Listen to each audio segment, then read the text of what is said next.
Pimmi, and I am a business owner. I live in Rome, in Italy.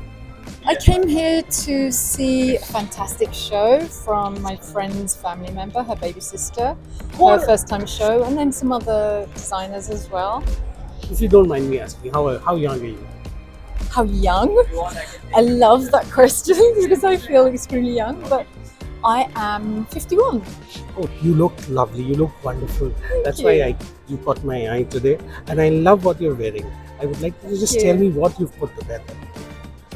Yeah, I mean, it's actually inspired by Indian wear, ethnic wear, but it's not actually Indian. So I picked these up separately, all these pieces, and typically I like to buy things from unusual and unexpected places. So I don't mind if I go to something high end, but I really don't mind if I go to a market, to be honest.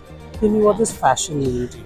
I think fashion, to me, I recognize it as an art, but that is important for me because it expresses one's individuality and one's right to show up as exactly how you want to be in this world.